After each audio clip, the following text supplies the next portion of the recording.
mis aias. Tere tulemast kuulama alushariduse taskuhäälingut Kes aias, mis aias. Mina olen Silja Järve. Ja mina olen Kätlin Tänin. Kes ja mis meil Silja täna aias on? Täna on meil aias lasteaiadirektor, 2016.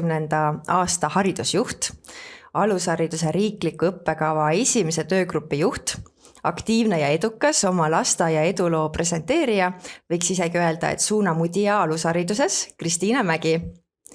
Ja teemade ring keerleb ümber kaasaegse lasteaia, Kohila lasteaed Sipsik tegemiste, kus me ka täna külas oleme. Oleme kõhu maitsvat kohapeal keedetud suppi täis sõinud, oleme saanud vaadata seda põnevat maja. Et aitäh, et sa meile uksed avasid. Tere ka teile ja suur tänu tulemast, et oleme väga põnevil. Küsime kohe alustuseks, et kuidas sina jõudsid alusharidusse ja milline on sinu seos siis selle Sipsikuga? Palju meil aega on? Tegelikult on nii, et kogu oma tööalase elu olen ma seotud just nimelt selle armsa Sipsiku lasteaiaga ja alustasin ma tegelikult 19-aastaselt praktiliselt kohe peale keskkooli, kui mulle sündis esimene laps ja kes lasteaeda ei mahtunud sellel hetkel, kuna see taust on selline, et Sipsiku lasteaia ajalugu ulatub väga kaugele tagasi aastasse 1911.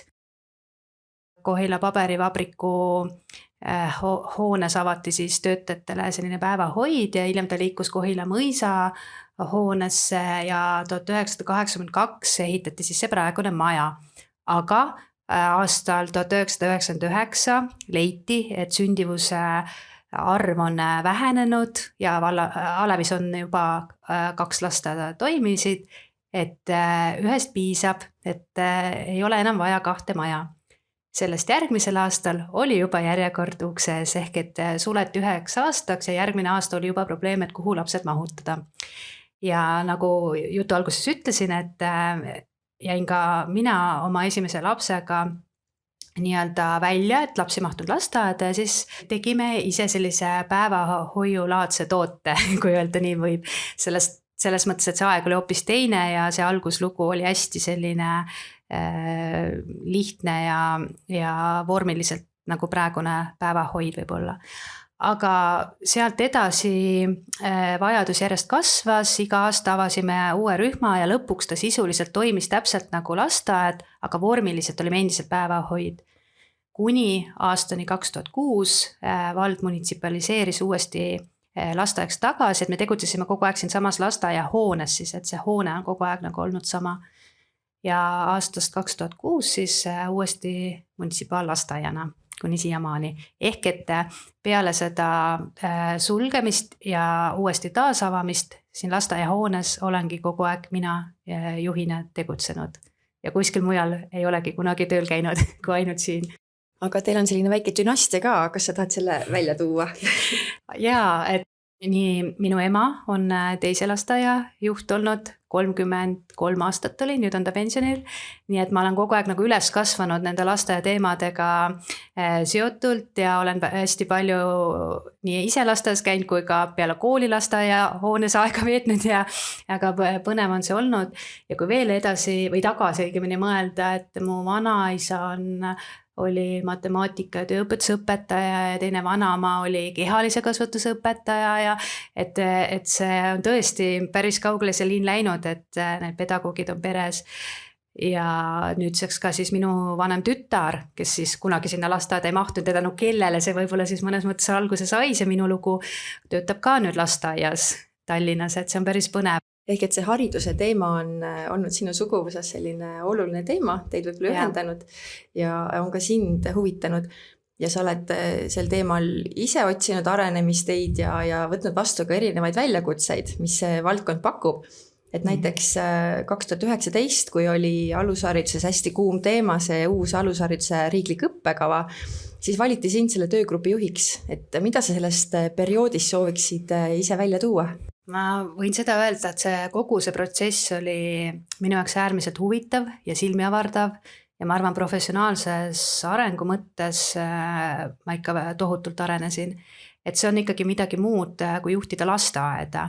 et kui ma nüüd tagantjärgi selle kõigele mõtlen, siis tihti on elus nii, et iga esmapilgul tunduv keeruline olukord võib hiljem osutuda hoopis edasiviivaks, kasulikuks, arendavaks ja nii juhtus ka selle looga. Sest et kui tekkisid need arusaamatus erinevate töögruppidega ja milline versioon ja kuidas, siis ma arvan, et ma ei tea, kas Eesti alusharidus on veel nii enne kui pärast nii tugevalt fookuses olnud meedias, kui oli siis. Et me saime väga palju tähelepanu. Ma mäletan, et ma kuulsin, et mõni isegi imestas, et oi, et kas lasteaias on õppekava, sest et see teema käis ümber õppekava tööversioonide ja mis ta siis andis, et sellise teema käsitlemine ühendas jõud, ehk siis, et kõik need sihtgrupid ja ühendused, keda see teema tugevalt puudutas, kogunesid, hakkasid ühe asja nimel nagu tugevalt tööle, et me saaks ikkagi parima lahenduse, mis puudutab ju kogu alushariduse süsteemi, et see oli tegelikult ju märgilise tähtsusega, et kuidas see laheneb. Et ma arvangi, et kokkuvõttes läks täpselt nii nagu pidi ja läks väga hästi, sest et see teema ei oleks muidu nii laiapõhjalist käsitlust saanud. Ja me teame ju, kuidas see lõpp edasi läks, et jäi lõpuks peale ikkagi see esimese töögrupi ehk siis meie töögrupi versioon, mida siis nii-öelda see 3. töögrupp veel küll edasi arendas, aga see alustalad ja kõik jäid ju samaks ja selle üle on äärmiselt hea meel. Kui te oma selle esimese töögrupiga hakkasite seda uut riiklikku õppekava kokku panema, et siis kindlasti olid mingid kindlad suunad ja sihid silmade ees, et kuhu suunas on praegu Eesti alusharidus liikumas? Eesti alusharidus on liikumas väga heas suunas ja tegelikult ka viimane õppekava, mis hetkel veel kehtib, on tegelikult, me nentisime oma töögrupiga ka ise, et see tegelikult on päris hea materjal, lihtsalt, et elu on edasi läinud ja mõned põhifookused võib-olla tänu selle ajaga ju ikkagi uuenevad või tulevad vastavalt ühiskonna ootustele, normidele rohkem esile.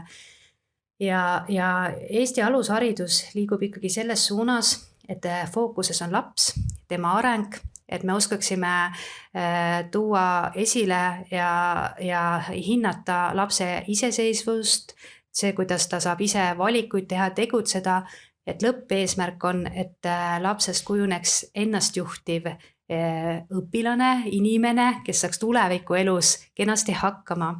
Et see on see suund, mille poole peaksid kõik hariduses püüdlema.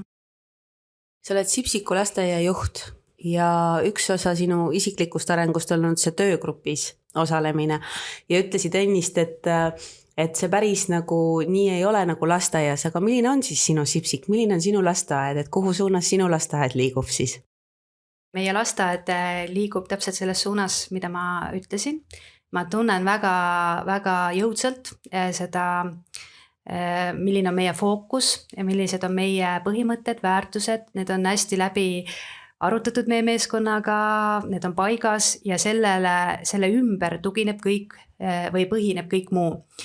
Ehk et kui me teeme siin otsuseid või arutame, millise suunaga rohkem sügavuti minna, siis me alati kaalume ja mõtleme, et kus kohas on laps selles protsessis, mida laps võidab, et kuidas lapse areng on rohkem toetatud. Ja meie lasteaia üks põhisuundadest ongi tulevikuoskuste kujunemise toetamine ja kui see põhimõte on lasteaias meeskonnaga läbi arutatud, siis on seda väga lihtne teha ja kui palju lapsed sellest võidavad, et ma huviga ootan, et kui need praegused lasteaialapsed kunagi lähevad kooli, isiklikku ellu, et ma ei jõua ära oodata, et näha neid tulemusi, et kui me teadlikult oleme nende iseseisvust, nende vastustustunnet, nende analüüsioskust, kriitilist mõtlemist, koostöö suhtlemisoskust toetanud, loonud sellise keskkonna, kus nad saavad valikuid teha, aktiivsed olla protsessis, et ma tahaks näha, mis ja kuidas nende elu edasi läheb. Aga õnneks ma saan seda väga hästi teha, sest mu enda 2 last käivad ka siin lasteaias ja ma mõnes mõttes seda tulemust juba protsessina näen juba praegu. Kust te teate, mis on need tulevikukompetentsid? Täpselt, see on hea küsimus. ma arvan, et mitte keegi ei saa tänasel hetkel öelda, mis meid tulevikus ees ootab. Ja seetõttu ongi vajalik, et me oskaks mõelda nende oskuste peale, mida tulevikus vaja läheb selles võtmes, et need oleksid universaalsed, ei oleks seotud konkreetsete teadmistega, sest et tänane teadmine võib juba homme vananenud olla, sest et ühiskond, maailm liigub meeletu kiirusega. Aga sellised universaalsed oskused nagu analüüsivõime, koostööoskus, suhtlemisoskus, kriitiline mõtlemine, probleemilahendusoskus, iseseisvus, et need on sellised oskused, mida ma 101% olen kindel, et tuleviku maailmas läheb väga vaja. Ja ma olen käinud väga palju erinevatel koolitustel, lugenud palju ja üks tippjuht, kes globaalses mõttes töötab väga palju erinevate rahvustega ja erinevate riikide süsteemidega, et tal on see üldpilt väga lai, siis tema näiteks ütles, et kohanemisvõime on number 1. Et me võime olla üsna kindlad selles, et tulevikus ei ole meil valmis lahendusi, valmis vastuseid, olukorrad sõltuvad erinevatest teguritest, mida me ei saa ise kontrollida ja oluline on see, et see inimene oskaks ise teha valikuid, julgeks proovida, julgeks katsetada, ta kohaneks selles mõttes, et see viis ei sobi, okei, ma proovin teisiti, tal oleks hea suhtlemisoskus, sest et me teame kõik, et meeskonnatöös sünnivad suured asjad. Mida te päriselt nagu siin majas teete selleks, et need tulevikukompetentsid oleksid nagu kaetud, et mõni näide? Okei, ma toon täiesti täna igapäevase sellise näite või olukorra, et tulen mina tööle täna ja juba eemalt näen, et lasteaiahoovist tuleb tossu. Jõuan lähemale, vaatan, lõkke on. Lapsed on ümber, küpsetavad koos kokaga pannkooke. Ja selle taust on siis see, et üks rühm ise leppis kokaga kokku, et nemad soovivad täna pannkooke teha. Aga meil on ju ka ette nähtud menüü, et praegu tegutses seal üks rühm. Teised rühmad läksid sööma, ma ei tea, mis täna oli vist puder äkki või, aga üks rühm sööb siis pannkooke, teised söövad putru. Ja võib kohe tekkida küsimus, et kuidas nii siis, et mida nüüd lapsed ütlevad, et kõik ühtemoodi ja et pärast on mingid probleemid. Aga nagu ma ütlesin, et kohanemisvõime on üks tulevikuoskustest ja me oleme teadlikult sellega palju tööd teinud.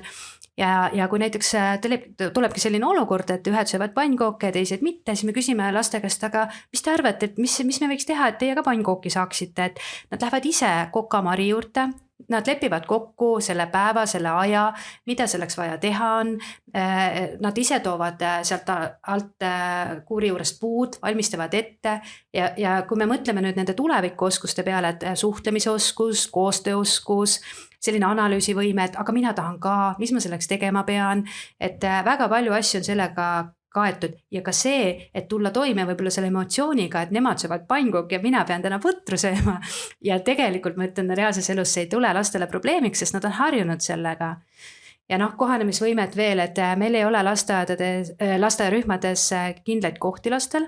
Näiteks nad võivad ükskõik kus laua ümber istuda, et kui on nimesildid pandud ja ka varem meie tegime neid asju nii, et me panime nimesildi tooli või laua koha peale ja siis tekkisid vahest mingid probleemid, et ta istub minu koha peal ja ta võttis minu tooli ja siis me mingi hetk kuidagi hakkasime seda rohkem mõtestama, et kui me ise tahame, et lapsed oleksid kohanemisvõimelised, et miks me siis just nagu teeme selliseid asju, mis takistavad neil seda olemast. Ja me võtsime nimesildid ära ja olukord läks kohe paremaks, et natuke oli selline ülemineku aeg, aga hiljem ei olnud üldse probleemi, keskus istub või kelle kõrval ja nad vahetavad neid kohti, ehk nad kohanevad väga kiiresti. Ja miks ma ütlen, et see on oluline, see teadlikkus, et mõndade asjade kohta võib öelda, et me teeme seda ju nagunii. Aga meie kogemus ja näited näitavad, et kui me ei ole seda fookust võtnud ja seda teadlikult läbi arutanud, võib-olla ma ühel päeval teen nii, aga teisel päeval või teistel päevadel teen ikka seda automaatpiloodil sama asja edasi ja see üks kord ei päästa suures plaanis mitte midagi. Et kui me teadlikult need mõtestame lahti, siis me hakkame igas asjas seda suunda nägema ja toetama. Ja söögist veel edasi rääkides, et näiteks kõik nõud on meil absoluutselt igas rühmas pandud sellistesse mööbli või riiulisse, tähendab siis, kus lapsed saavad kõik ise kätte.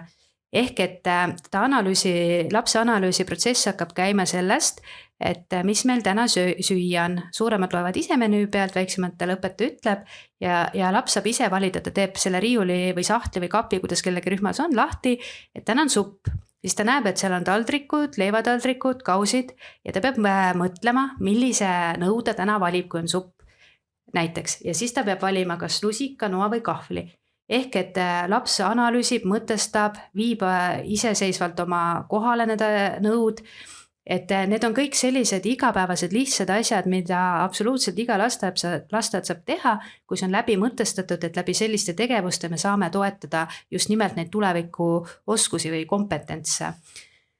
Ja nii toimib see absoluutselt meil iga asjaga, et lapsed serveerivad toidu alates 2-aastastest, kes esimesed juba tulevad, ise tõstavad ja selle lihtsa tegevuse taga on juba see, et käe-silma koostöö, ta peab seda kulpi või siis näiteks kui on spagetid, et on need spagetitangid, ta peab seal oskama neid käsitleda, ta peab vaatama, kui palju on serveerimisnõus toitu, et kui tema lauas istub näiteks 4 last, kui palju ma saan võtta, et jätkuks ka teistele, siis teised peavad ootama oma järjekorda, see on eneseregulatsiooni oskus.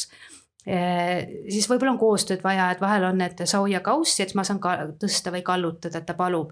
Et ühesõnaga, et selliste lihtsate tegevustega ma julgen öelda, et on kaetud ära kõik tulevikuoskused, aga kui me ei mõtesta neid lahti ja ei võta neid eraldi fookusesse, siis see lihtsalt ei toimi, sest siis tuleb automaatpiloot meil sisse ja me hakkame jälle tegutsema omas rattas ja sellepärast ma ütlen, et see on oluline need kogu meeskonnaga läbi mõtestada, et kuidas me ikkagi lasteaias seda teha saame. Ja need mõned näited, mis ma tõin, näitavadki seda, et seda on väga lihtne teha, kui sellesse uskuda ja see teadlikkus on olemas. Ja siit ma võikski just küsida, et kõik algab meeskonnast. Et kuidas sa paned õpetajaid uskuma, et need tulevikukompetentsid on just see tee, kuhu meie Sipsik praegu läheb? Siin ma pean lihtsalt ütlema ka sellist asja, et meeskonnaga meil on ikkagi super hästi vedanud ja võib-olla siin ei olegi nii palju see, et mina pean neid uskuma panema, sest et väga paljud juba sellesse ise usuvad. Aga kuidas me nagu tegelikult toimetame või kuidas me selliseid ühiseid kokkuleppeid juurutame, on see, et see võtmesõna on ikkagi inimeste kaasamine. Ja seda ei saa teha nii, et näiteks juht kutsub meeskonna kokku, seisab ees ja räägib, et asjad on nüüd nii ja tuleb teha nii ja see lihtsalt ei toimi, et ma arvan, igaüks, kes on uurinud grupijuhtimise teooriaid või muudetuste juhtimise teooriaid, et on teada need märksõnad, mis toimivad, ehk siis kaasamine, otsustusprotsess juba ja mida aktiivsemalt nad on kaasatud, ehk et mitte siis kuulaja rollis, kuidas tegutsema peab, vaid nad ise pakuvad ideid, ise otsivad lahendusi, et me oleme hästi palju teinud selliseid aruteluringe või õpiringideks, oleme ka neid nimetanud, et meil tavalisi koosolekuid praktiliselt enam ei toimugi ja me võtame näiteks, kui me hakkasime õues sööma, ma toon lihtsalt näite ja siis me tegime grupitööd ja arutasime, et nagu mis on selle juures hästi, et mis toimib, et mida laps sellest võidab, nagu ma ütlesin juba kõige alguses, et kõik peab lõpuks tuginema sellele, et mis on see lapse osa selles või kuidas see lapse arengut toetab. Ja siis teises nüansis me tõime välja, et mis probleemid sellega on, või kas esineb mingeid probleeme ja kolmas oli, mis on selleks lahenduseks. Ehk et me ei jää ka kinni lihtsalt sellesse, et mingi asi ei toimi või et me ei löö käega, vaid me pigem siis mõtleme, et mis on see lahendus. Ja mina ütlen, et siinkohal on oluline, et meeskond ka ise pakub neid lahendusi, mitte nii, et öeldakse, et me ei saa teha, et näiteks siin oligi, et teise korruse töötajad ütlesid, et need nõude tassimine edasi-tagasi, et on raske, et kuidas seda teha. Ja siis ei ole see, et nad vaatavad meie juhtkonna poole, et mis me siis teeme, vaid me arutame, mida nad ise selleks siis teha saavad, et oleks parem. Nüüd on meil ostetud sellised kärud, nagu ma ei tea, kui te teate, nagu kuidas loomaaias on, kus lapsed saavad sees istuda sellise sangaga ja sinna saab nõud ilusti sisse panna. Näiteks täna hommikul, kui ma tulin, siis ma nägin, et need kärud olid kasutusel, seal olid nõud sees, lapsed otsisid neid vedada, viidi sinna lõkkäärde ja lapsed sõid õues, ehk et alati on mingi lahendus ja see on nagu meie motto olnud, et kes tahab, otsib lahendusi ja võimalusi ja kes ei taha, otsib vabandusi. Ja ma arvan, et tänaseks päevaks meie majas kõik töötajad seda motot teavad, et isegi kui esineb mingisuguseid takistusi, siis me proovime nii, et me keskendume nendele lahendustele. Aga võti siis ongi, et see meeskonna kaasamine, nende kuulamine, mis on need kitsaskohad, võib-olla nende lahenduste leidmine läbi nende enda panuse siis. Ja kindlasti ma ütlen, et kuna tegemist on ju haridusasutusega, et kõik inimesed, kes lasteaias lastega kokku puutuvad, nendel peab olema teatud kompetents, ükskõik mis ametikohal ta töötab. Ja võt selle jaoks ma olen juhina pingutanud ja ka ressurssi kasutanud nii, et ma ei muretse selle pärast, et see on seda väärt, et inimeste teadlikkus ja ühine arusaam oleks paigas, sest see on hästi oluline, et me ei saa eeldada kohe ühelt inimeselt, kes on siia tööle tulnud, maksimaalset tulemust, kui võib-olla need alustalad ei ole selgeks saanud, miks ja kuidas me siin tööd teeme. Et selle eelduseks ongi selline aktiivne kaasamine, ühised arutelud ja lahti mõtestamised, sest üks asi, mis ma tahan ka öelda, mis on lihtsalt meie töös nagu välja tulnud, on see, et isegi see samm, et me saame justkui nagu ühiselt aru, et meil on näiteks väärtused, mida kõik une pealt, ma usun, et teavad, aga vaat nendest aru saamine võib olla inimesel erineva. Ja kui me ei tea seda, siis võib inimene mõelda, et ma ju järgin seda väärtust, et ma teen niimoodi, aga kui me mõtestame lahti, siis me võime aru saada, et see sisu on erinev, ehk siis üks väärtus, aga seda mõistetakse erinevalt. Ja sama on see tegevussuund, see laste tulevikusoskuste kujunemise toetamine ehk iseseisvuse toetamine, üks väike näide lihtsalt, et näiteks lapsele ei lähe lukk korralikult kinni, ja siis tahad, et kuidas ma aitan last. Siis number 1 tõmbab ta eest luku kinni, ütleb, ma aitasin, et ta ei saanud ju seda lukku ise, ma tõmban luku kinni. Number 2 teeb nii, et näitab, et lapsele, et kuidas ta saab teha, et laps saaks ise luku kinni. Näiteks, et sa hoiad siit pingul, siis sa saad teise käega tõmmata, näed, nüüd sa saidki. Ja kui see uskumus seal all on erinev, aga mõte on sama, et ma aitan last, siis nad mõlemad ütlevad, aga ma teengi ju seda. Aga kui me ei ole lahti mõtestanud seda sisu ja mõtet seal all, siis hakkavad kohe tekkima ju käärid, et mõlemad ütlevad, ma tegingi nii, aga mõlemad tegid täiesti kardinaalselt erinevat asja. Ja kui me nüüd jõuame selle sisu lahti mõtestamiseni, et kas ma aitan last nii, et ma õpetan teda ise hakkama saama, või ma õpetan last, et ta sõltub teisest, et ta ei saa ise hakkama. Ja selle taga on, see on nagu tegelikult pikem, kuidas ma ütlen, teooria tegelikult, kui palju me saame last toetada läbi võimaluse anda talle iseseisvuda. Ta kogeb eduelamust, ta enesehinnang tõuseb, ta saab selle teadmise, et ma saan ise hakkama ja see kandub üle kõik hiljem kooliellu, tulevikku ja sellepärast mina juhina näengi seda, et see töö meeskonnaga peab olema pidev, kaasav, et me kõik lõpuks jõuaks sinna ühisesse väärtusruumi ja ühise sisu mõistmisesse, sest kui seda ei ole, siis ma ei saa öelda, et meil on see suund või see väärtus ja me kõik teeme seda, sest see sisu, kui mõistetakse erinevalt, siis see lihtsalt ei toimi, isegi kui see loosungina kõlab väga ilusasti. Et ma saan aru, et sinu jaoks on hästi oluline, et teil oleks siin majas ühised mõistetavad väärtused. Just. Aga kuidas te jõuate nende lahti mõtestamisteni? Kas kuidagi läbi oma õpiringide või olete kasutanud mingit kõrvalist abi, et jaga oma näpunäiteid? Jaa, täpselt, et me oleme mõlemaid lähenemisi kasutanud, et igapäevaselt ja võib-olla rohkem oleme kasutanud oma maja potentsiaali, ehk siis ise teinud erinevaid õpiringe ja kaasamisi, aga näiteks eelmine õppeaasta absoluutselt kõikidele meeskondadele, nii rühmameeskondadele, muusika liikumisõpetaja, juhtkond, tugispetsialistid, köögipersonal, kõigile meeskondadele toimus supervisioon aasta vältel. Ja see aitas ka hästi palju kaasa, et kõrvalt tulles oma eriala spetsialist, kes küsib õigeid küsimusi, paneb sind mõtlema, annab tagasisidet, et see kõrvalpilk on hästi oluline ja supervisioonide mõju oli väga suur ja sealt tegelikult on minu mõte ka see, et jätkata nendega, et see ei jääks ka selliseks ühekordseks aktsiooniks, aga ma näen nendes väga suurt kasutegurit just selles, et ergutada inimese enda vastutust ja enda potentsiaali kasutamist erinevates situatsioonides, mis tööl võivad ette tulla.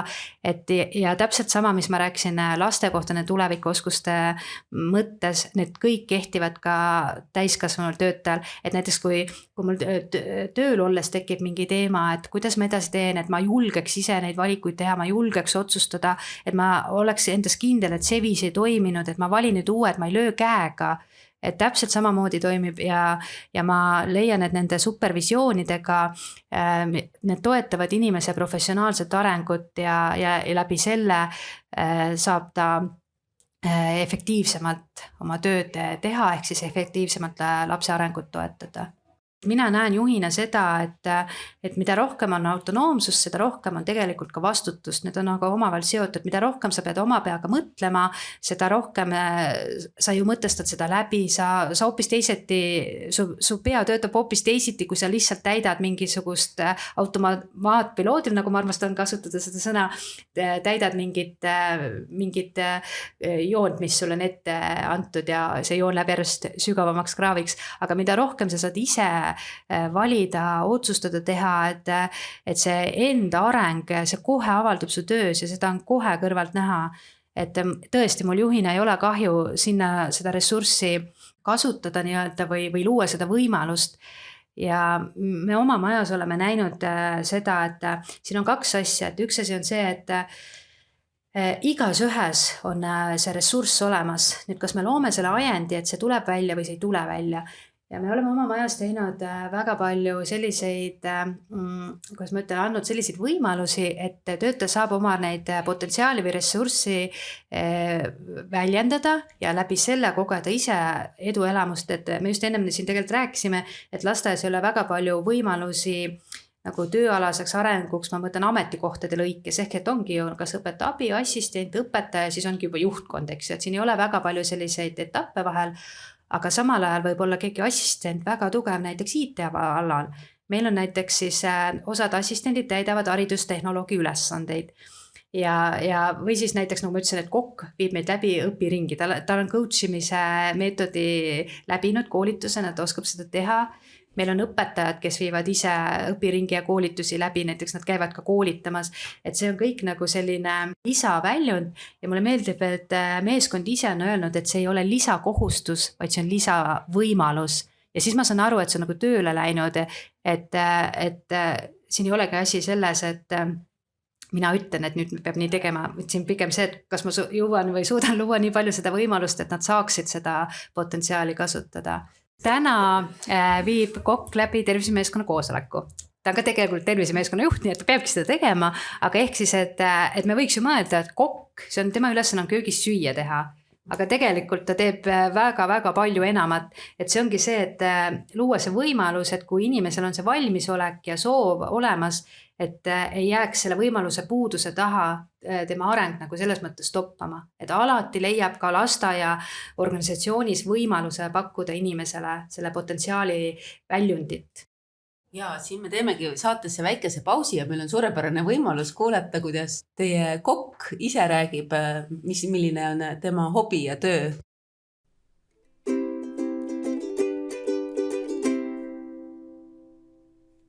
Mari, kellena sa Sipsiku lasteaias töötad? Kokana. Mis see kokatöö sinu jaoks lasteaias tähendab? Aga kokatöö tähendab mulle eelkõige seda, et see, mida ma teen, oleks teistele nauditav. Kuna meil lastakse siin olla see, kes sa ise tahad olla. Sul tuleb mõte, siis ma võin olla meeskonna liige ühes rühmas. Ma tahan minna näiteks tähti õpetama lastele, ma tahan projektõppes osaleda, ma tahan mida iganes, mind on koolitatud ju kõikvõimalike erinevate koolitustel, mul on olnud väga suur au olla siin töötada, sest ma ilmselgelt kokana muidu ma ei teaks neid asju. Et vaikuse minuti koolitus, ma võin minna kehameelt tundi tegema, ma võin mida iganes, kõik annavad oma lapsi rõõmuga ja kõik usaldavad mind, selles mõttes on kõik hästi. Et ma võin olla täna kokk, homme rühmameeskonna liige, ma ei tea, ülehomme võimlemisõpetaja õues. Et see luba on. aga oma erialalt oled sa siis kokk või oled sa veel midagi õppinud? Ei, kunagi ma olen õppinud kodumajandus- ja teenindusalast ettevõtlust. Aga lisaks sellele ma olen saanud koka paberid ja ma olen pärast hiljem uuesti läinud kokaks õppima, sest lihtsalt ka koka valdkond muutub nii palju. Ja nüüd lähen juba aprilli alguses ka kalavaldkonda eraldi õppimas, et olla selles ka rohkem pädevam. Kõik muutub nii palju, et sa pead olema igas valdkonnas. Ja kuna ma töötan ka Tervise Arengu Instituudi all, ma olen Rapla maakonna tervist edendavate lasteaedade koordinaator, siis sealt poolt ma saan väga palju koolitusi, et olla kursis laste vaimse, füüsilise ja erinevate tervistega. Mis põhjusel sa tunned, et see on täpselt praegu õige koht, kus sa oled? Ma olen lubanud endale, ma töötan Sipsikus täpselt nii kaua, kuni ma tõusen hommikul üles ja ma tahan tööle minna. Et täna mul on ikka veel siuke tunne, et mingi hea mõte õhtul, öösel, hommikul, et hästi palju tööga seotud, kuigi see ilmselt öeldakse, et see ei ole okei, on ju, et see tööasju koju kaasa ei võeta, aga meil on see nii segunenud ja see ongi nagu üks pereliikmed või ma ei oskagi öelda, see meeskond on lihtsalt nii äge. Kas sa julgustaksid teiste lasteaedade köögitöölisi ja kokkasid rohkem rühmatöös osalema? Ja ma julgustaks, et tegelikult on see, ega see kokk üksinda ei saa siin midagi otsustada, ma julgustan võib-olla juhte kutsuma oma kokkasi koosolekutele, erinevatele koolitustele, mis tehakse muidu õpetajatele ja assistentidele, et nad saaksid ühise pildi, et ükskõik, kes sa seal majas ei ole, et kõik teavad, mis ja mille pärast me mingeid asju teeme, et see, ma arvan, et see ametis me määrase mitte midagi nagu, aga lihtsalt on vaja olla infos, kuidas mingit asja teha. Mis on juhi roll nagu selleks, et sa hommikul tahad töötajana tööle tulla? No oma juhist mul on väga keeruline rääkida, sest emotsioon lööb nagu käima. Et Kristina on inimene ju meie majas, keda on võimalik saada 24/7 kätte, on ju, ta mitte kunagi ei ütle sulle ei, ta paneb küll väga tihti sind mõtlema, et mõtleme veel korra läbi, kuidas midagi teha. Aga ilma temata seda maja ei ole, tema on algusest peale siin olnud, see kõik need meeskonnaliikmed, kes siia valitud on tulnud läbi tema, need on kõik tema nägu ja me oleme muidu ka seotud igat pidi, aga väga selgelt on ta suutnud selle sõpruse kõikide suhete juures jääda veel selleks, et ma mitte kunagi ei astu nagu sealt üle. Ma tean, me teeme väga palju asju koos ja vahest minu mõte, miks sa ennem ütlesid, kes ütleb ennem või me nagu nii palju siukse, aga ma alati vaatan tema poole nagu alt ülesse. See lihtsalt on nii võimas. Oled oma mingi kõige raskema koormaga siia kabinetti ja siis mõtled, et pole võimalik, et kuidas ja siis ta lihtsalt lähed välja ja sa saad aru, et seda probleemi pole olemas. Mõtled nagu päriselt, ta tegi jälle seda, nagu mis mõttes, Ta ei eita neid probleeme, vaid oskab neid nagu teise nurga alt kuidagi lahti mõtestada. Ta oskab neid lahti mõtestada, ta oskab neid lahendada, ta on tohutult hea suhtleja, oma valdkonnas ikkagi absoluutne tipp. Mari, sina töötad Kohila lasteaed Sipsikus aastast 2007 ja oled teinud ilmselt väga head tööd, sest oled pälvinud ka Eesti Vabariigi presidendilt auhinna.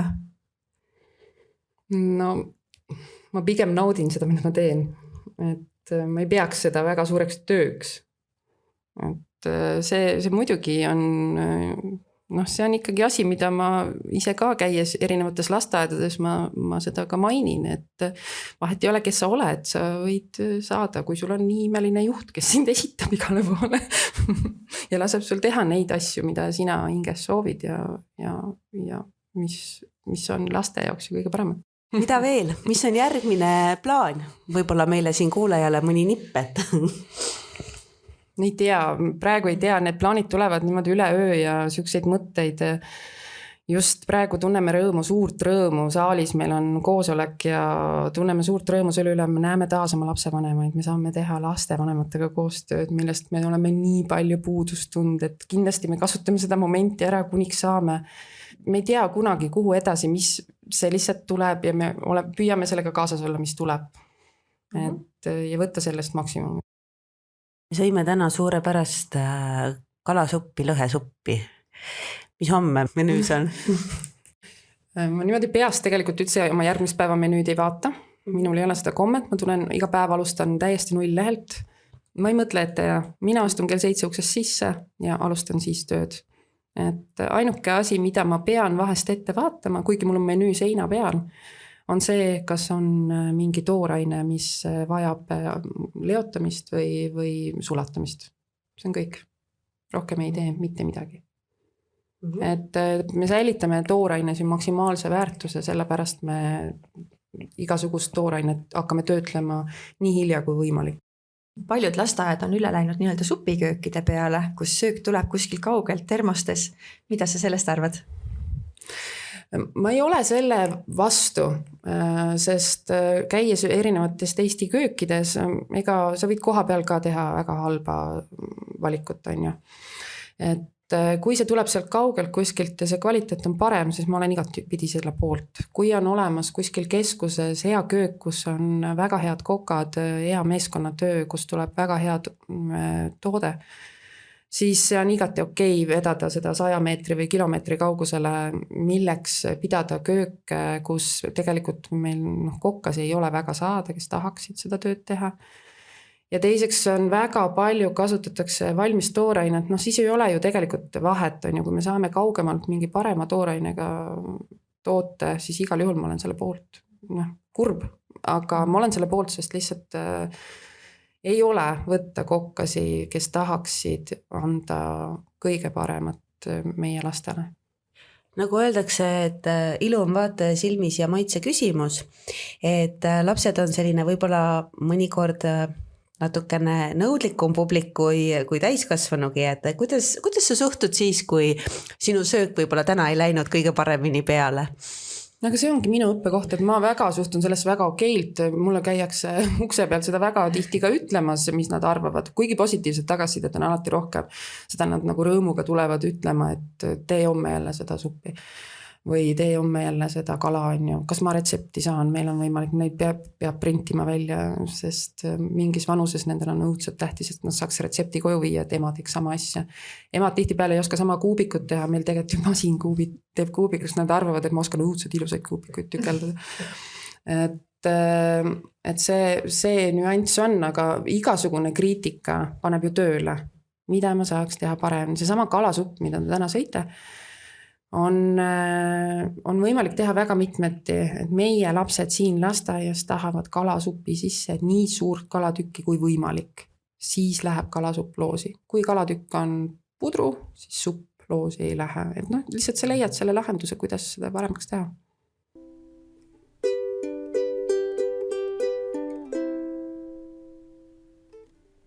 Rääkisid väga inspireerivalt väärtuspõhisest juhtimisest ja väärtuspõhisest õpetamisest ja sellest meeskonnakultuurist. Ja see on ka üks asi, mida võib-olla kaasaegselt alusharidusel toodetakse. Aga tundub, et on veel erinevad nimetused, mis lasteaedade kodulehtedelt vastu vaatavad, kõik erinevad rohelised koolid, tervist edendavad lasteaiad, kiusamisest vabaks. Kuidas sina juhina otsustad, mida te lasteaeda sisse tuuvad, mis annab teile lisaväärtust ja mis on nagu lisakohustus siiski? Ma arvan, et siin tuleb kindlasti läbi mõelda ka see sisuline pool, et igal lasteaial on oma eripära, omad väärtused, oma põhimõtted, suunad, et kui palju see ühtib organisatsiooni väärtustega, et kaaluda selles võtmes ja meie oleme liitunud tervise edendavate lasteaedade võrgustikuga ja rohelise kooli võrgustikuga ja need mõlemad suunad on need, mis toetavad meie väärtuseid ja võib-olla ka sellist laiemat üldpilti või globaalset pilti arvestades näiteks rohelise kooli põhimõtted, need puudutavad absoluutselt ükskõik kellena sa töötad, kui vana sa oled, et siin ei ole selles mõttes vahet, et ta on nii ta on nii olulise tähtsusega ja nii kõikehaarav, et noh, selles mõttes ma arvan, et siin ei tähenda, meil ei tekkinud seda küsimust, et kas me liitume sellega või mitte, et see on nagu tuleviku mõttes nagu ülioluline teema. Ja peale seda, kui me näiteks võtsime selle eraldi fookusesse, me näeme juba tulemusi ja see on nagu nii läbi põimunud meie igapäevakultuuri ja mis ma tahangi tegelikult öelda, et kindlasti ei tohiks jääda asi sellele tasandile, et võimalikult palju tiitleid omada ja siis nagu justkui öelda, et me oleme, et me teeme nii palju. Siin tuleb nagu kaaluda ka seda, et see tiitel ei jääks tiitliks nagu loosungi mõttes, vaid kuidas see päriselt nagu siis seal organisatsioonis rakendub, et kuidas, kas, kui seda tiitlit ei oleks kirjas, kas ma siis saaks ka aru, et need suunad on siin olulised. Ja näiteks peale seda, kui me Rohelise Kooli võrgustikuga liitusime, et ma ei kujuta ette, et meil oleks näiteks ühekordsed nõud, pole võimalik, me tassime neid nõusid ja lapsed ise hästi palju aitavad, meil ei ole kilesusse, meil on, järjest vahetame välja puutetundlikud need segistid näiteks, kõik sellised asjad võib-olla, mida me muidu nagu ei oleks tähelepanu alla võtnud ja oleks kulgenud lihtsalt edasi nagu muidu. Aga et me peame ka kandma välja seda tiitlit, et see ei ole lihtsalt niisama ja kindlasti ma ei taha öelda, et midagi üldse teha tiitli pärast, vaid pigem see, et kui sellega üldse liituda, võid siis see päriselt need tegevused oleksid selle organisatsiooni kultuuri osa. Nüüdseks me näiteks selle terviseenduse suuna raames pöörame väga palju tähelepanu vaimsele tervisele, sest need teised selle valdkonnad on sellest juba nii uurdunud, et juba selle meie organisatsiooni elu osad. Aga vaimse tervise all näiteks meil on eraldi kehameele tegevused, nii nagu on meil muusikategevus, meil on liikumistegevus, on meil kehameel ja seda kehameele tegevused on sellised joogalaagsed meelerahuharjutused, kus me õpetame lastele, kuidas aeg maha meetod toimib, kuidas nad oskaksid ennast ise rahustada, sellised võtted ja jällegi me näeme juba tulemusi, et lapsed oskavad ise. Selleks me oleme näiteks keldrisse sisustanud eraldi ruumi, meil on vana maja, meil ei ole mingeid lisavõimalusi, aga me oleme iga nurga proovinud siin kuidagi laste huvides ära kasutada ja keldris on meile rahutuba ja see on sisustatud selliselt hästi ubaselt, seal on need laavalambid, vaibad, siuksed õrnad kangad ja kõik rühmad siis saavad seal kehameele tegevusi läbi viia ja see on siuke rahunemise hetk. Ja üks asi veel, mis puudutab vaimset tervist, ma toon lihtsalt nende suundadega siuksed näited, mida me oleme kohe nagu kasutusele võtnud. Et ma arvan, et kõik lasteaednikud teavad seda, et lastepäev on üsna tempakas, et söömine, muusika, liikumine, siin õue, õppetegevus, et need katkestusi on tegelikult päeva peale üsna palju. Ja siis me mõtleme seda väikse lapse peale, kes siis on seal selle menu sees, hakkab mängima midagi, paneme ära, lähme sinna, see kell hakkab, muusika liikumise tegevused on kella peale, et kõik muu on muidugi paindlik, eks ju, aga sellegi poolest, et mingi rutiin ju siin on.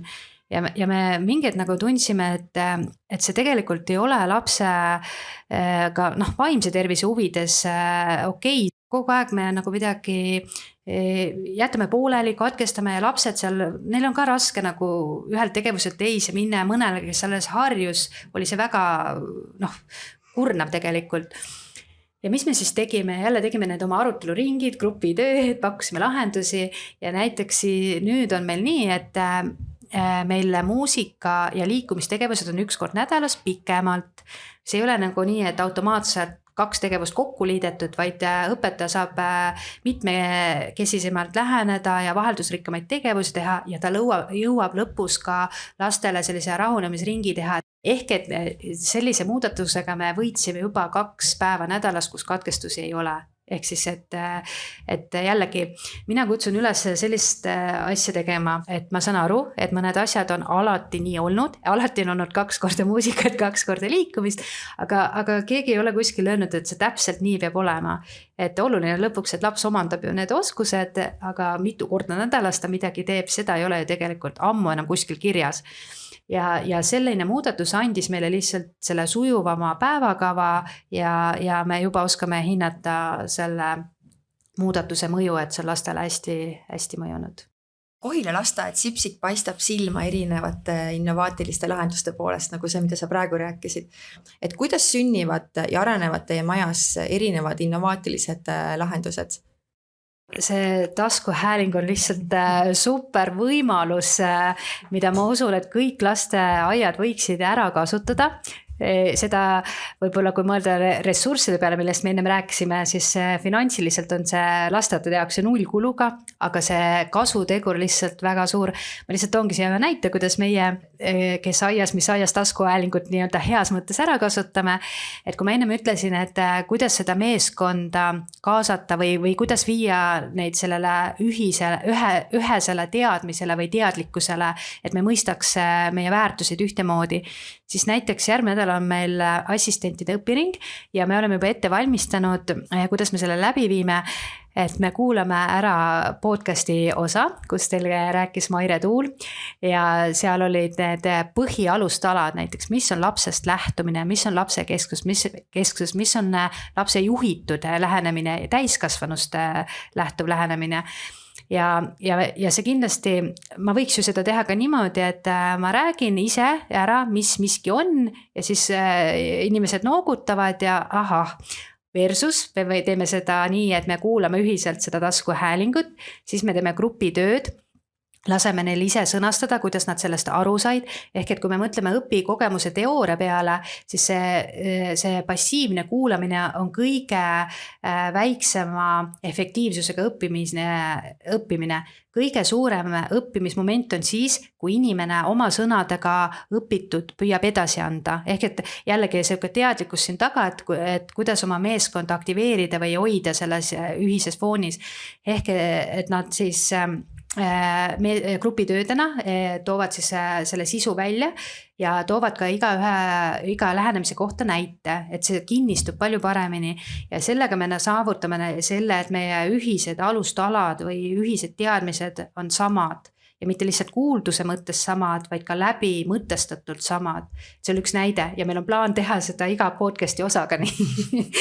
et ma tean, et muidugi paljud on juba neid nagunii juba iseseisvalt kuulanud, aga see on lihtsalt üks võimalus, kuidas oma meeskonda panna aktiivselt kaasa mõtlema ja mõtestama. Ja ka mujalt me hoiame oma silmad ja kõrvad lahti. Muidugi kõik ideed, sa ei pea üks ühele, mis sa kuuled, sa kohandad vastavalt oma organisatsioonile. Aga ka meie oleme ühe näitel, mis ma toon, mis on hästi äge ja hästi seotud meie tulevikuoskuste kujunemise toetamisega ja need on need rühmavälised tegevuspesad. Ja seda ideed me algselt ka ühes teises lasteaiast nägime ja see kohe kõnetas meid ja nüüd tänaseks on meie lasteaias üle 10 rühmavälise tegevuspesa ja seal saavad lapsed käia iseseisvalt mängimas. Me muudame nende sisusid vastavalt laste tagasisidele ja seda, kuidas lapsed seal toimetavad, kas see pakub neile piisavalt huvi. Ja vahel küsitakse, et lapsed lähevad rühmast välja iseseisvalt sinna pesadesse mööda maja mängima, et kuidas ikka võib või kuidas ikka saab. Ja meie jaoks on tegelikult asi lihtne, et see tegelikult ei ole nii anarhia, kui see võib esialgu tunduda, sest igas rühmas on oma süsteem, kuidas laps märgib ja õpetajad teavitab, et ta pessa läheb. Enamus rühmades on selline pesa pilt ja siis on magnetiga lapse nimi ja ta paneb magnetiga sinna pesa kõrvale oma nime, et tema on nüüd seal pesas. Kui ta vahetab pesa, siis ta tuleb, ütleb õpetajale, et see päris nii ei ole, et laps läheb hommikul rühmast välja kuskile maja peale ja õhtul tuleb tagasi, et see kindlasti, et ei jääks sellist muljet. Et see on ikkagi nagu meil läbi mõeldud see tegevus ja kuidas nüüd need pesadesse toimetamine toetab meid, nagu me ütleme, tulevikuoskused on meie lasteaias üks suund.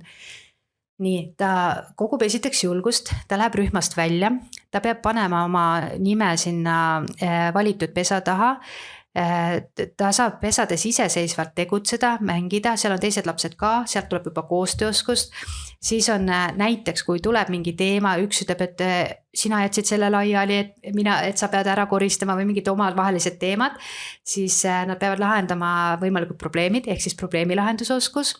Meil on tehtud niimoodi, et nad korrastavad pesad, meil on tehtud foto, kuidas see pesa hiljem korras on, et ta foto järgi saaks enam-vähem selle korda panna, sest see korras mõiste võib ka olla igal ühel erinev.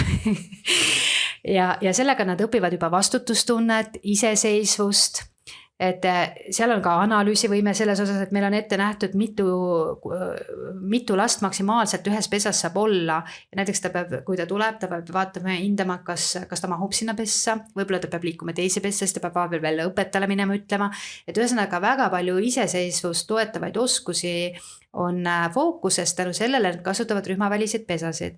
Ja õpetajad on välja toonud, et lapsed on palju julgemaks muutunud. Ja kui keegi küsib, aga et lapsed üksinda maja peal, siis mina ütlen niimoodi, et meil on kõik kabineti uksed lahti, meil on köögiuks lahti, et see, et ma ei seisa lapse kõrval või tema selja taga, ei tähenda, et ma ei ole olemas. Ma ju kuulen, et klotsi pesa on minu kabineti taga täpselt, et ma kuulen neid väga hästi ja ma olen ju olemas ja mulle meeldib see ja me oleme teiste meeskonnaliikmetega ka arutanud, kes rühmas ei tööta, et see on meile võimalus lastega hoida kontakti, et nad tulevad ju meie tuppa, minu toas on ka ju sisustatud, mul on need laste nagu lauamängud ja raamatud, et lapsed teavad, et nad võivad tulla direktor Kristina kabinetti mängima. Ja mul on selle üle väga hea meel, siis ma saan nendega rääkida, suhelda ja mul ongi vahest olnud sellised situatsioone, et näiteks, et mu toauks on alati lahti, ma käin korra ära, tulen tagasi, vaatan mingi posu lapsi on minu kabinetis, aga mul on selle üle alati hästi hea meel, et siis ma räägin nendega, mul on alati joonistusvahendid siin, et nad saavad toimetada ja mina saan nendega kontakti hoida, ja nii on ka teised öelnud, ehk et nende rühmaväliste tegevuspesade taust ei ole ainult see, et jah, mul jäigi ütlemata, et see teine mõte on sellel see, et rühmas on korraga siis ka vähem lapsi, ehk et me saame gruppe ajutada ja õpetaja saab näiteks nende lastega, kes jäävad rühma individuaalsemalt läheneda, sest rühmas on korraga vähem lapsi, aga see mõte ei ole ainult sellel hajutamisel, see mõte on ka selle tulevikuoskuste kujunemise toetamisel. Pluss kolmas asi, need tegevuspesad on meil kasutusel tihti lõunasel puhkeajal, kuna meil kõik lapsed ei maga, need, kes ei vaja lõunaund, nemad saavad siis rahulikult ka nendes pesades tegutseda seni ja siis nad ei sega ka neid lapsi, kes magavad. Nüüd me oleme saanud teada, mismoodi teil see ideeloome käib ja kust need ägedad ideed tulevad ja sa hästi julgelt ka jagad seda sotsiaalmeedias. Et kui sa enda lasteaia tegemisel postitad, et millest sa lähtud ja miks sa seda teed? Kindlasti ma lähtun laste emotsioonist ja sellest mõjust, et kuidas see konkreetne tegevus või olukord on lastele sobinud või ma näen nende tagasisidest, kuidas see neile mõjub. Ja selle mõte ei ole tegelikult presenteerida neid lapsi, vaid selle mõte on jagada põnevaid ja ägedaid ideid ja samamoodi me ise ju otsime neid mõtteid ja ideid teistelt. Ja ma julgen öelda, et see on meile avanud umbes 95% ustest, kui kuidagi niimoodi subjektiivselt öelda, et see avatud suund, et meid teatakse nende põhimõtete järgi, me oleme saanud väga palju kutseid koolitustele, töötubade läbiviimisele, me oleme saanud tagasisidet ja see annab väga-väga palju juurde ja teine mõte, miks ma seda teen või miks me oleme seda juurutanud ju praktiliselt algusest peale. Kui me mõtleme nüüd alushariduse peale, et kui palju sellest sisust teatakse või kui palju inimesed, kellel enda lapsed lasteaias ei käi, on kursis, mis tänapäeva lasteaias tehakse, et ma julgen öelda, et see inimeste hulk ei ole väga suur ja samal ajal räägitakse ühiskondlikult, et õpetajaametit tuleb väärtustada ja et see on väga oluline, et ja ega alushariduse nimi ei ole põhjuseta alusharidus, siin pannakse ju alus kõigele, et see on üheks võimaluseks, kuidas tuua avalikkuse ette seda, kui ägedalt, kui lahedalt, kui lapsest lähtuvalt, kuidas on võimalik tänapäeva lapse arengut toetada, et ma arvan, et see on üks samm, kuidas saab seda tööd väärtustada ja tuua esile õpetajatöö tähtsust ja loomulikult tuleb järgida avalikustamisega laste turvalisust. ja nagu ma ütlesin, et meie mõte ei ole ju see, et mis see laps seal konkreetselt see isikuna on, vaid pigem ikkagi see tegevus, mida me läbi selle jagame. Aga me oleme võtnud, meil on juristi poolt koostatud lastevanemate nõusoleku lehed ja selleks on meil kõik load nagu olemas. Eks me siis mõtleme edasi, kui me ühel hetkel saame mõne keeldumise ja seda tuleb mõista ja seda aktsepteerida, aga siis leiame kindlasti ka lahenduse. Aga see on jah, ma arvangi, et see tagasiside innustab ja lasteaia nägu muutub järjest nähtavamaks ja see aitab meil võib-olla ka neid suundi kinnistada, et see tekib juba teatud vastutus, et me ei saagi teisiti lubada, et meid teatakse ju selle järgi, et see aitab meil neid suundi ka nagu veel enam fookuses hoida. Et mina selles mõttes nagu julgustan, et kes see veel, kui mitte meie ise ei pööra tähelepanu oma valdkonnale, et ja ma arvan näiteks, et ka see podcast on üks võimalus selleks, et seda, ma saan aru, et siin on üle 1000 jälgija on teil juba, eks ju, ja loodame, et see arv kasvab, et ka see on üheks viisiks ju. Et kui me nüüd kõik erinevad viisid kokku paneme, ma arvan, et see saame päris efektiivse tulemuse sellest. Kuidas sulle tundub praegu üldse alushariduses, kui palju on sellist avatust, lapsest lähtumist ja kaasavat juhtimist Eesti lasteaedades? Minu meelest on meil väga kihvte ja ägedaid lasteaedu, kes samamoodi neid põhimõtteid ju kasutavad ja on omaks võtnud.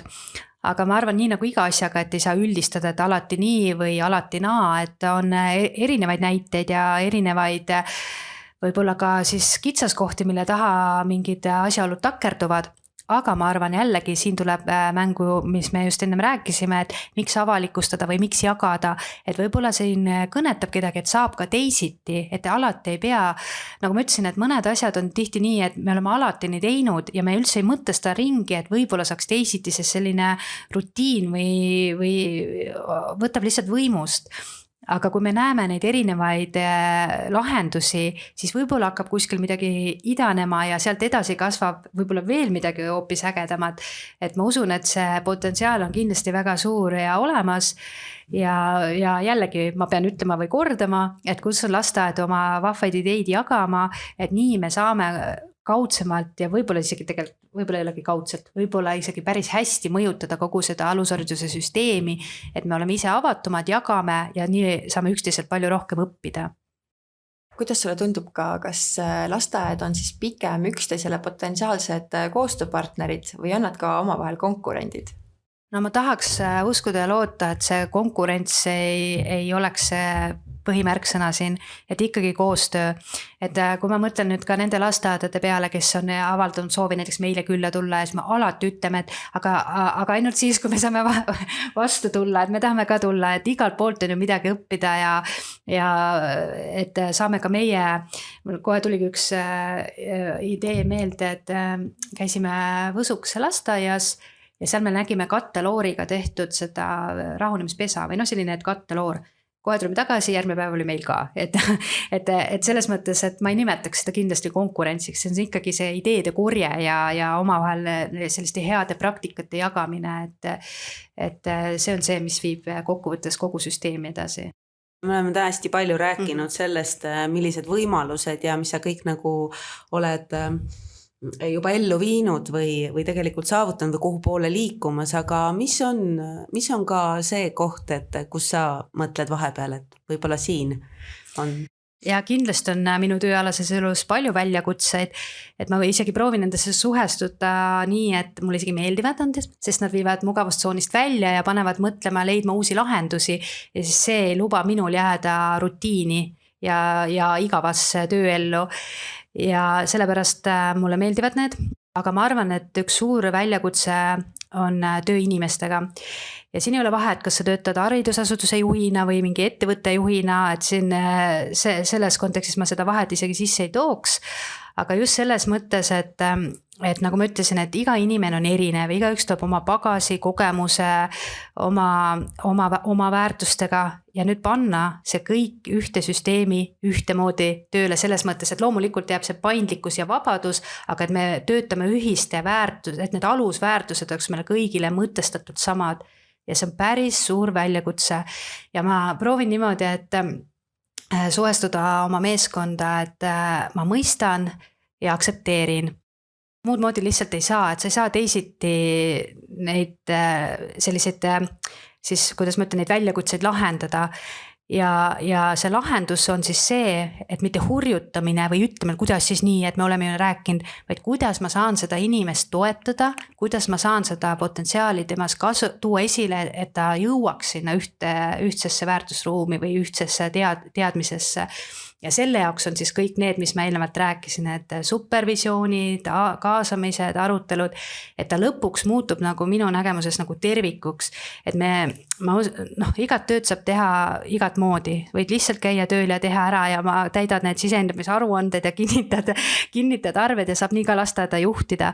Aga kui sa suhestud sellesse teistmoodi ja mõtled nagu täpselt läbi, miks ma seda tööd teen, kelle jaoks ma teen, siis absoluutselt iga pusletükk läheb tegelikult paika. Ja minu jaoks ta lõpuks ongi tervik, et ma ei tee nagu hektiliselt, et sellepärast teen koosolekut nii, et nii on äge või nii. Sealt tegelikult viib sinna punkti tagasi, mis on meie eesmärk.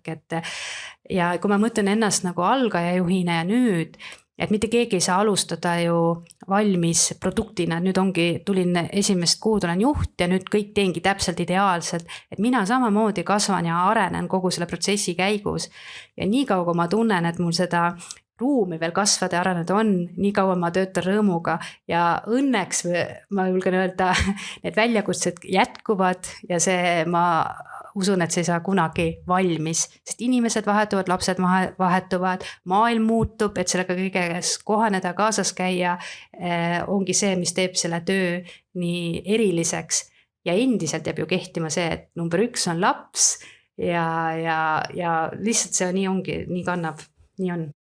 Suur tänu sulle veel kord, et sa oma maja avasid, et sa oma mõtteid jagasid täna meiega ja et sa neid ka laiemalt jagad. Et mulle väga meeldib see mõte, mis täna jälle kõlama jäi, et lasteaednikud ja lasteaiad on sellise nagu koostööpartnerid, et üksteisele inspiratsioon ja ideid andes me loome lisaväärtust ja arendame seda valdkonda edasi. Et suur aitäh ja palju edu Kohila lasteaed Sipsikule ka edaspidiseks. Suur aitäh ka teile, et oli tõesti, mu enda jaoks oli ka väga inspireeriv, väga tore ja alati ootame külalisi ja kui keegi soovib meie lasteaeda tulla, siis me rõõmuga võtame vastu. Aitäh teile! Kes aias? Kes aias?